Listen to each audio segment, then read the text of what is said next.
Yeah. I always have to do that when I have my nails painted. I'm just joking. All right, Kaliesha. So last year in 2009, you only had one fight. What was it frustrating for you, or how do you look at that year in retrospect? It was a big difference because before that I fought like 5 times and then 6 times.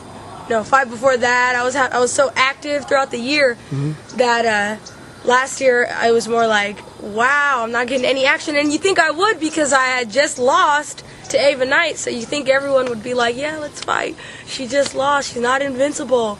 So I was real surprised that I only got one fight that year. But it kind of made me mad because I like to stay active. Did you have any ideas why it turned out that way? For one reason or another, sometimes my fights just didn't go through. Twice it happened.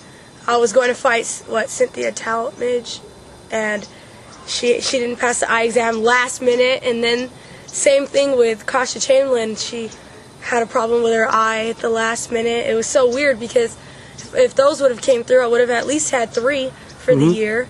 But, you know, things happen for a reason, so I didn't trip too much.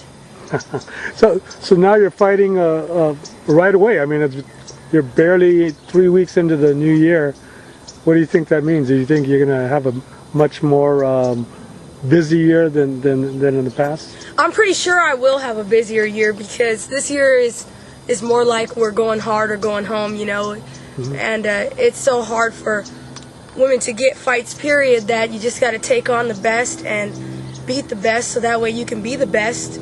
And it's more like I don't want anyone to think that my record is pampered like some say, even though I fought a lot of good girls, but people who don't know women's boxing don't know who's good and who's not. But I fought a lot of good girls and good women, and this year we want to do the same and just put my name out there even more, willing to fight pretty much whomever steps up to the plate.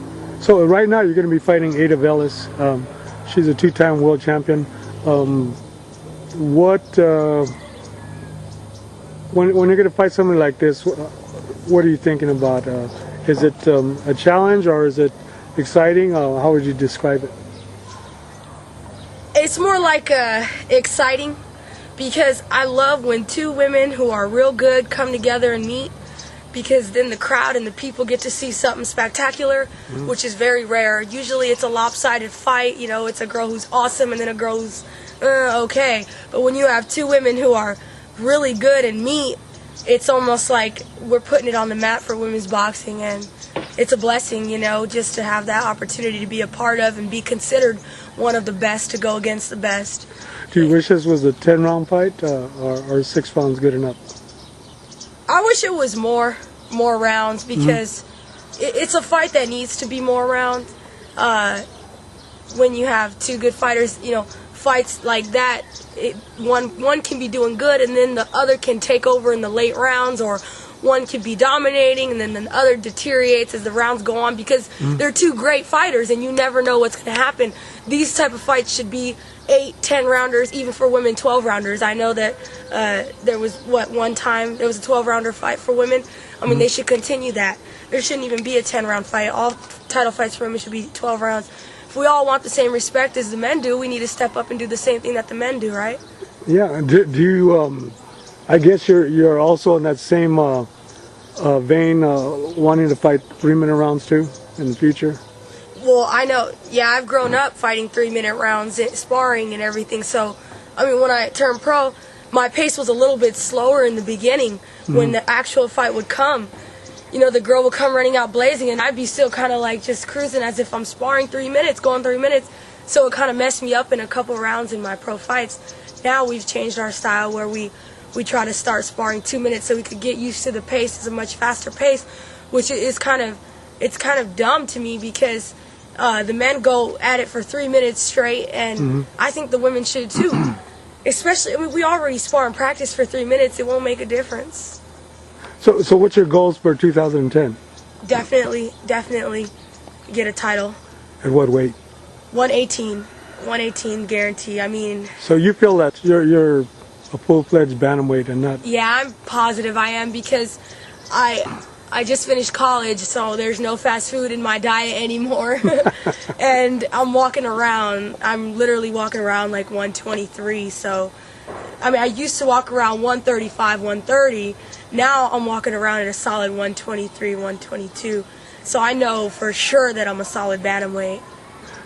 So who do you want to fight this year after Ada Velez? I mean, whoever my dad puts in front of me, I'm down to fight anyone. I mean, I really don't care any names. If you want me to say any names, the top bantamweights out there, you know. My dad knows them all. He studies. He does his homework. I just say, okay, let's do it. Okay, let's go.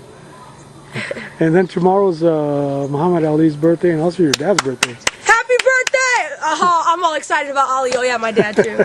Oh, yeah, happy birthday, Dad. But happy birthday, Muhammad Ali. Yeah, that's great. I mean, I'm like, that's cool. My dad has the same birthday as him. I wish that was my birthday. But oh, well. You're a couple of weeks after, huh? You're coming up, too. February 11th. Happy birthday to me. All right, Kaliesha, well, thanks very much. Yeah, thanks a lot. Thanks a lot for the interview.